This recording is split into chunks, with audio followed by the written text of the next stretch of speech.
তো মুসা আলাইহিস সালাম জিদের নবী ছিলেন বাবা, রাগের নবী। শোনেননি আপনারা? ফেরাউনের এক কীর্তি কি চড় মিরিয়েরও আপনার নাম ভুলে গেছে, তাইনি? চলো বলো। হ্যাঁ, তো মুসা আলাইহিস সালাম তিনি আল্লাহকে যখন বললেন যে আল্লাহ কেন দিছ না, আল্লাহ বলে মুসা শুনেলে ওই মজলিসের ভিতরে যেমন একজন মানুষ নোংরা কাজ করে বসেছে রে মুসা, ও মুসা শোন, ওই মজলিসের ভিতরে একজন এমন মানুষ নোংরা কাজ করে বসেছে মুসা, আমি আল্লাহ পানি তো দেবই না, না জানি আমার গজব চলে গেল। মুসা সাল্লাল্লাহু এমনি রাগ বাবা, আবার ইয়ার ভিতরে এই কাজ। মুসা নবীর হাতে কি ছিল? কি ছিল গো? লাঠি। নাই বেয়াদব, আল্লাহ তো পানি দিবেই না, না জানি গজব এলো বলি কেউ ওঠে না। কি উঠবে? আমি যদি এই কটি মানুষের সামনে বলি আপনারা খুব ভালো মানুষ, তো কালকে অমকের বাড়ি অমক হয়েছে বাবা, কে করেছে বাবা, তো হাতটা তুলো তো তুলবে কেন? দেখছে মার মধ্যে একটাও ফুরবে না বাবা। তো মুসা আলাইহিস সালাম লাঠি নিয়ে পাইতারা করে কেউ একজন উঠলো না। কিন্তু যে মানুষটা অন্যায় করেছিল, নোংরামি করেছিল, খারাপি করেছিল, আল্লাহর কাছে দোকানাঘাত উঁচু করে দিয়ে বলে আল্লাহ জীবন আর কোনদিন অন্যায় করবো না, নোংরামি করবো না। আল্লাহ তোমার কাছে তওবা করে নিলাম, তওবায়ে নাসুহা করে নিলাম। আল্লাহর কাছে হাতটা তুলে দোয়া করে বলে আইয়ুহাল্লাযীনা আমানু তুবু ইলাল্লাহি তাওবাতান নাসুহা। মাবুদ গো, আমি অন্যায় করেছি, নোংরামি করেছি, পৃথিবীর কেউ জানে না, পৃথিবীর কেউ বলতে পারবে না, এতগুলো মানুষের সামনে আমাকে বেইজ্জতি তুমি করো না, এতগুলো মানুষের সামনে লাঞ্ছিত করো না। ও আল্লাহ, জীবনে তওবা করে নিলাম, আর জীবনেও কোনোদিন অন্যায় করব না। আল্লাহর কাছে দোকানে হাত তুলে দিয়ে চোখের পানি ফেলে দেয়। আল্লাহ ডাক দিয়া বলে ও বান্দা শোন, আমি সব সহ্য করতে পারি রে বান্দা, কিন্তু কোন বান্দা যদি অন্যায় করে, ত্রুটি করে, ভুল করে, পাহাড় সমতুল্য যদি গুনাহ করে ফেলে, আর একবার যদি বলে আল্লাহ আর জীবনও কোনোদিন করব না, আল্লাহ বলে বান্দা আমি তোর সমস্ত জীবনের গুনাহ যা রয়েছে আমি আল্লাহ তোর তওবা করার কারণে আর চোখের পানির বদলে আমি ক্ষমা করে দিয়ে মাফ করে দিলাম। জোরে বলুন সুবহানাল্লাহ, জোরে বলুন সুবহানাল্লাহ। আল্লাহ কত বড় দয়ালু বাপ, কত বড়, জোরে বলুন। হ্যাঁ, আল্লাহ এত বড় দয়ালু, তিনি আরহামার রাহিমিন, তিনি তার বান্দাকে এতটাই ভালোবাসেন। বান্দা যদি হাজারো বার অন্যায় করে আর একবার যদি বলে আল্লাহর হবে না, আল্লাহ তার সমস্ত গুনাহকে মাফ করে দিতে পারে না, পারে না? জোরে বলুন। আমাদের সব থেকে বড় দুশমন কে গো? কে? ইবলিস, শয়তান। আল্লাহকে বলছে আল্লাহ তুমি আমাকে পাওয়ার দাও, বলে আরে শয়তান তোর কি পাওয়া হবে? আল্লাহ আমাকে দাও, তো কি লবি বল? বলে তিনটে পাওয়া চাই। ওটা তিনটে। এক নম্বর হলো আল্লাহ তুমি আমাকে আমার জীবনেও কোনোদিন তুমি মৃত্যু দিও না, কিয়ামত পর্যন্ত। ঠিক আছে, যা কিয়ামত পর্যন্ত মৃত্যু হবে না, এক নম্বর। দ্বিতীয় নম্বর কি? আল্লাহ তোমার প্রত্যেকটা বান্দার লগে লগে যেন আমি চোখের পলকে গোটা পৃথিবী ঘুরতে পারে, সে ক্ষমতা দাও, দিলাম। আর কি নেবে? আল্লাহ তোমার প্রতিটি বান্দা বান্দিকে যেন জাহান্নামের ভিতরে নিয়ে যেতে পারে। তো আল্লাহ বলে যা, এটাও দিলাম, কিন্তু এটাও শোন আমি আল্লাহ কত বড় দয়ালু আর রহমান রহিম, তুই দেখবি নি? বলে কত বড়? ধর আমার বান্দায় 100 বছর বাঁচলো, ক বছর? কত? কথা বলো না? 100 বছর।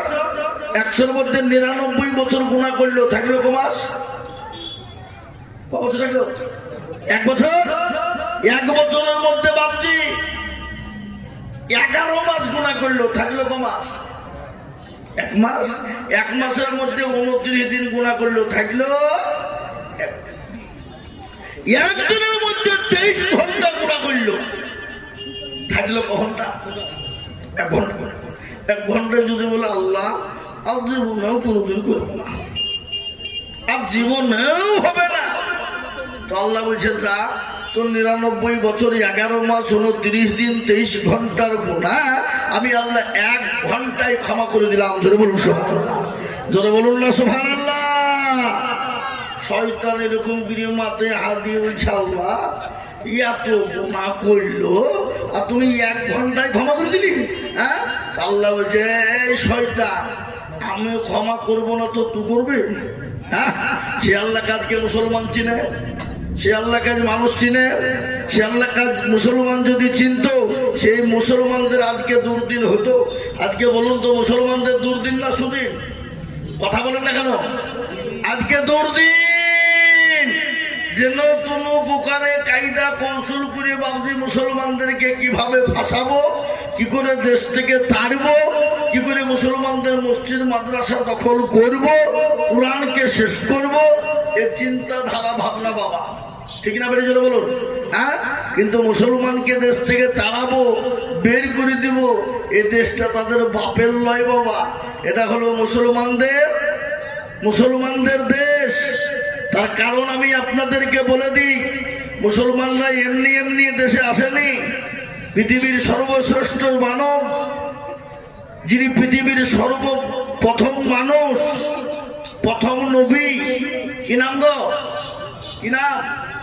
যার নাম হলো আদম নবী আলাইহিস সালাম, যিনি এই ভারতের মাটিতে সর্বপ্রথম এসেছেন।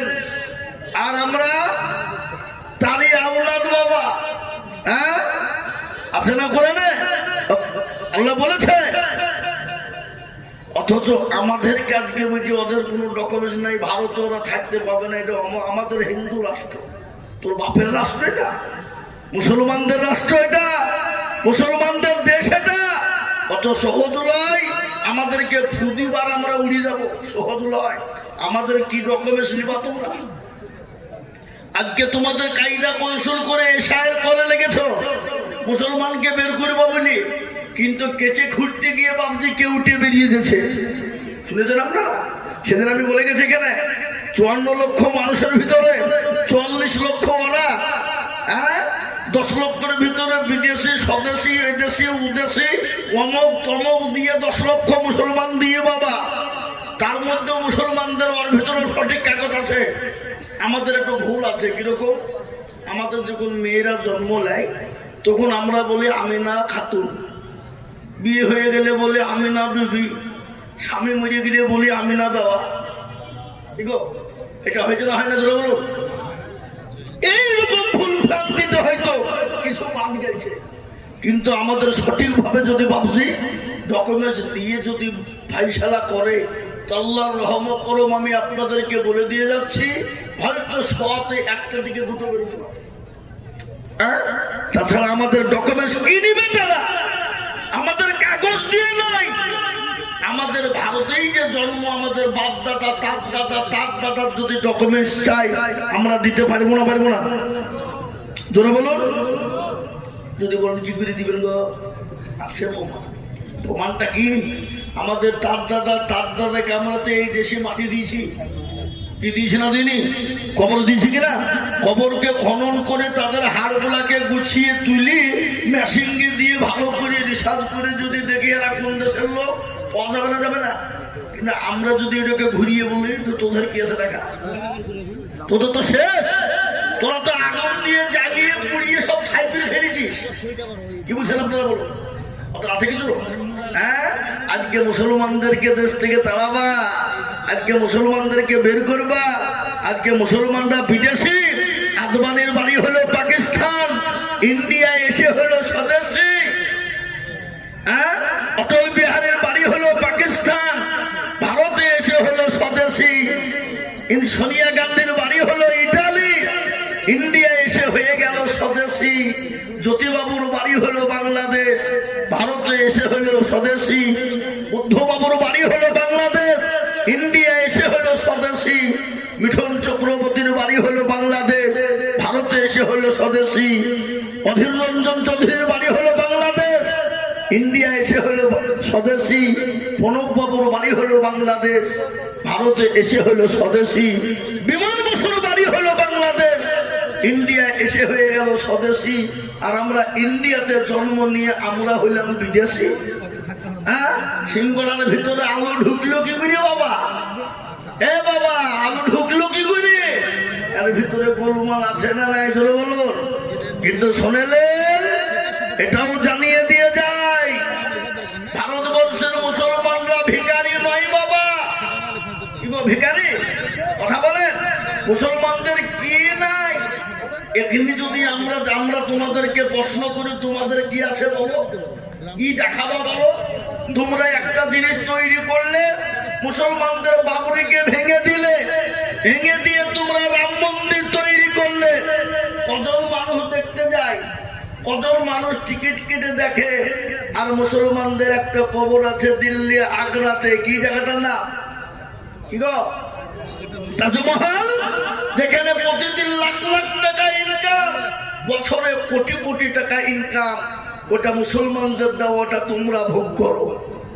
দিল্লির কোথাও কুতুব মিনার, যেখানে প্রতিদিন 40 টাকা মানুষ পিছু টিকিট, ওটাকে হিসাব করো কত কোটি টাকা হয়, ওটা তোমরা লাও, মুসলমানরা লাই না, ওটা তোমরা ভোগ করো। ওটা মুসলমানদের, ওটা তো ভারত চলে গেল।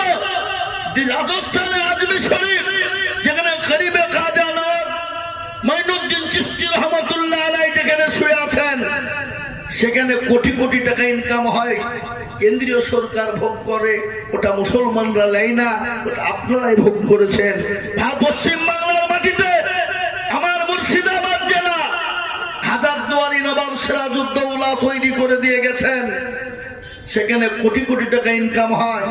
মুসলমানদের কোন লোকটাকে ভাগ দিয়েছে, ওটা আমার দেশের রাজ্য সরকার ভোগ করে। ঠিক না বেশি জোরে বলুন, কথা বলেন না কেন? আর কি নিবে? ইডেন গার্ডেন মাঠ, যেখানে খেলা দাও গোটা বিশ্বের খেলোয়াড়রা খেলে, কোটি কোটি টাকা ইনকাম করে সরকারি তহবিলে চলে যায়, ওটা মুসলমানরা লাই না। ওটা কাকে বুঝাবা তুমি? মুসলমানদের সব আছে, আজকে মুসলমানদেরকে তাড়িয়ে দেবে কত সহজ নয়। এ দেশকে মুসলমানরা রাজত্ব করেছিল 800 বছর, 750 থেকে 800 বছর। মুসলমানরা যদি মনে করতো কোন জাতি কোন ধর্ম রাখবো না, একটা জাতিকেও ভারতবর্ষের মাটিতে ওষুধ করবো বলে খুঁজে পাওয়া যেত না। কিন্তু ইসলাম বলেছে, রাসূলুল্লাহ বলে গেছেন, কোন ধর্মকে আঘাত করো না, লাকুম দীনুকুম ওয়ালিয়া দীন, তোমার ধর্ম তোমার কাছে, আমার ধর্ম আমার কাছে। লা ইকরাহা ফিদ্দীন, খবরদার কোন ধর্মকে নিয়ে আঘাত করো না, বাড়াবাড়ি করো না। আজকে তোমরা ইসলামকে না টানলে, মুসলমানদের না টানলে, কোরআনকে না টানলে তোমাদের ব্যবসা চলবে না, তোমাদের পুঁজিপতি তোমরা হতে পারবে না, এই চেয়ার তোমাদের থাকবে না, মসনদ থাকবে না। আজকে আপনারা জানেন, এই পশ্চিম বাংলার একজন আগাছা বাপের কুলাঙ্গার সন্তান, জারদ সন্তান অর্জুন সিং হারামখোর, কয়েকদিন আগে ইসলামকে নিয়ে কুরুচিকর মন্তব্য করেছে, আল্লাহর কোরআনকে নিয়ে কুরুচিকর মন্তব্য করেছে, বলেছে মুসলমানদের জন্য মূর্তি পূজা করা জায়েজ নয়, হারাম, মুসলমানদের জন্য এটা করা হারাম, পূজা করা হারাম। ওটা ঠিকই বলেছে ও, কিন্তু আরেকটা জিনিস উনি বলেছেন, ইসলামে বলেছে রেপ করা জায়েজ, কোরআন বলেছে ধর্ষণ করা জায়েজ, এটা বলেছে। আমি তাকে বলবো, তোর বুকের পাড়াতে গেলে মুসলমানদের সামনে বলে দেয়, তোর কলিজা যদি আমরা ছিঁড়ে না নিতে পারি, আমাদের ঈমান থাকতে ইসলাম এবং কোরআনকে কেউ কুরুচিকর মন্তব্য করবে, আমরা এক বিন্দু রক্ত থাকতে মেনে নিব? জোরে বলুন, মেনে নিব? আমরা মেনে নিব না। আজকে এটা বলে দিয়ে যাই, কোরআনের বিরোধিতা যারা করেছে, আল্লাহ তাকে দুনিয়ার জমিনে রাস্তা নাবুদ করে দিয়েছে।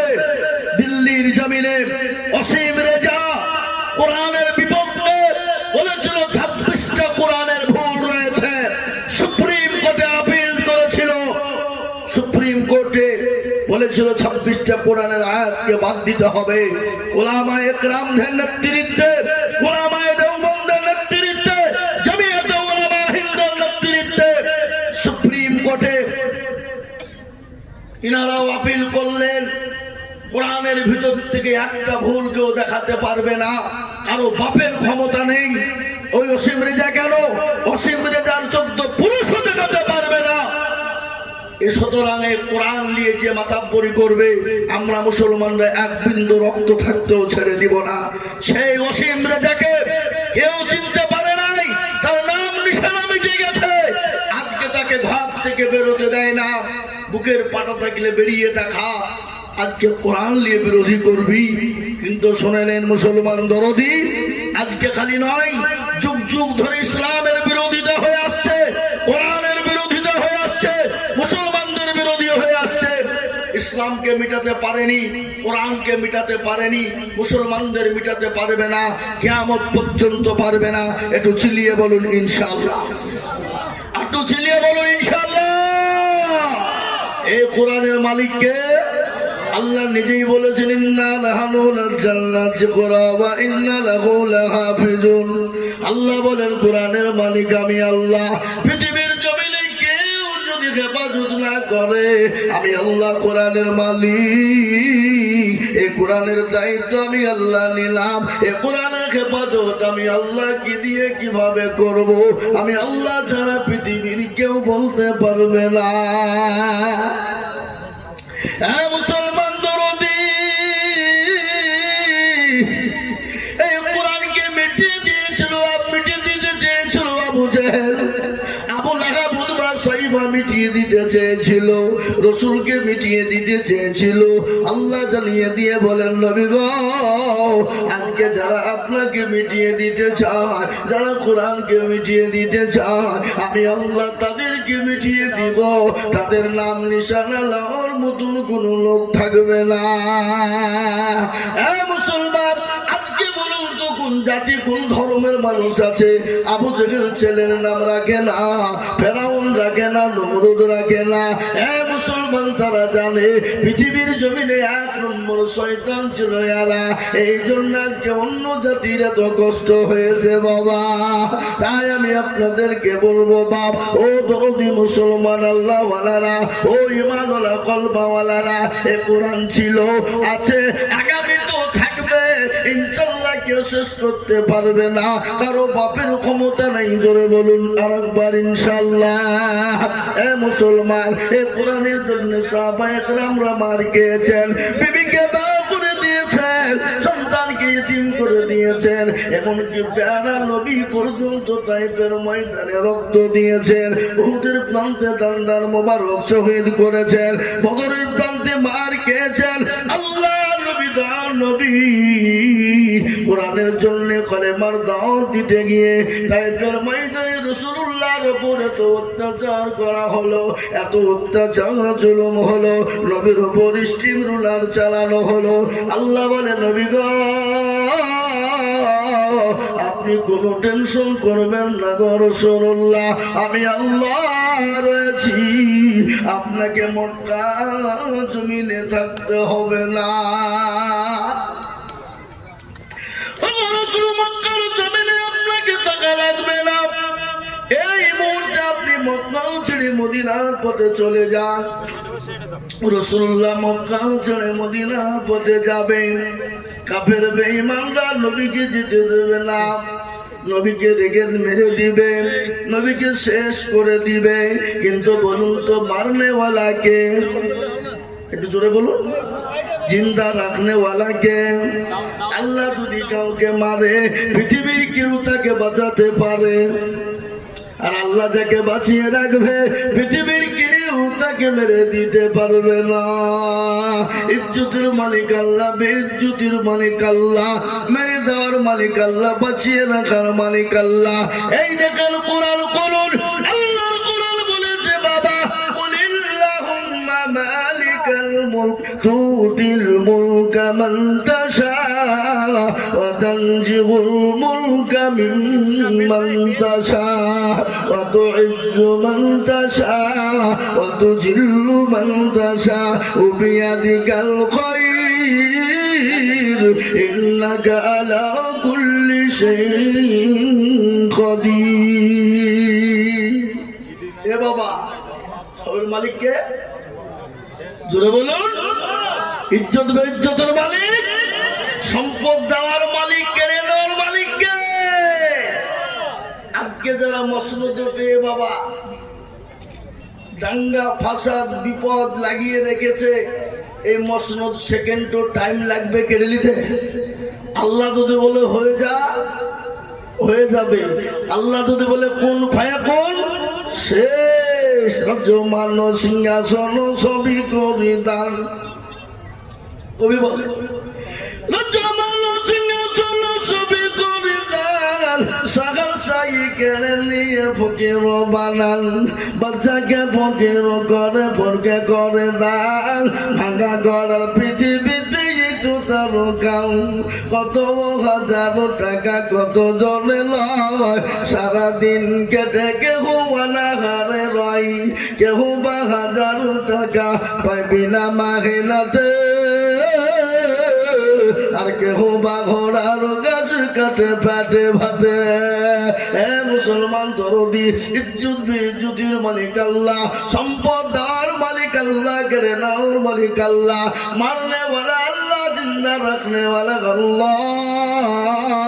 আল্লাহ বলেন নবী গো আপনি কোনো টেনশন করবেন না। ওগো নবী আপনি এক মুঠো বালু তুলুন, বালু তুলে তাসবুদ পরে কাফেরদের মাথা দিয়ে ছিটিয়ে দিবেন, আর কাফেরদের চোখ দুটো বন্ধ হয়ে যাবে, আর আপনি তাদের হাতের পাশ দিয়ে চলে যাবেন গো নবী।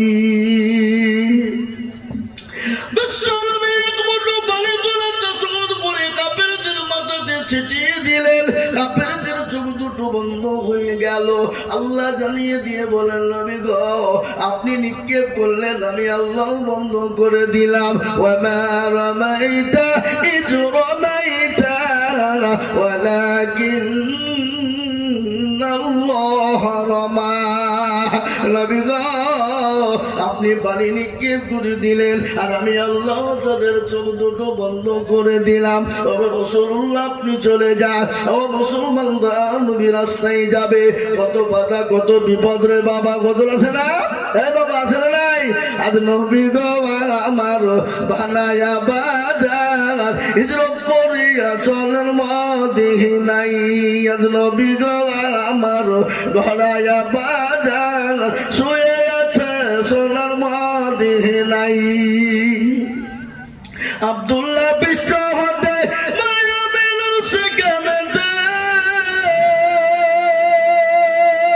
জন্ম নিলেন নবী মক্কাতে। নবী গো আমার বানায়া বাজার, হিজরত করিয়া চলেন মদিনায়। আজ নবী গো আমার গড়ায়া বাজার, শুয়ে আছে সোনার মদিনায়। নবী বলে হযরত আলী পিছনে গালি, নবী বলে হযরত আলী আছে পিছনে গালি, আমার বিছানায় শুয়ে যাও।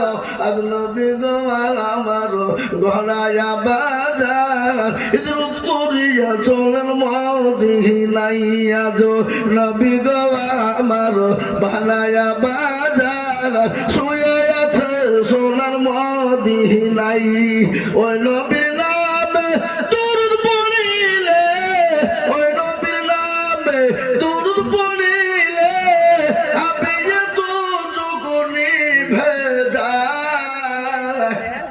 আর নবী গো আমার ঘরায়া বাজার, হিজরত করিয়া চলেন মদিনায়।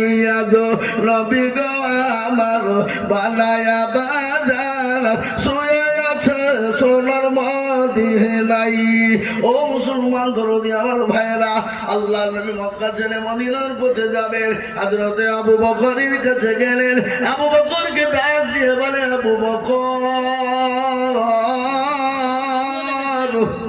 আবু বকর বলে যখন রাসূলুল্লাহ ডাকলেন, আবু বকর সিদ্দিক রাদিয়াল্লাহু তাআলা আনহু বলে লাব্বাইক সাদিক ইয়া রাসূলুল্লাহ।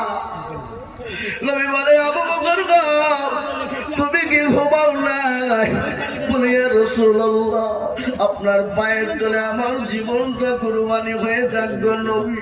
ও রাসূলুল্লাহ, আপনার পায়ের তলে আমার মা বাপের জীবনটা কুরবানি হয়ে যাক।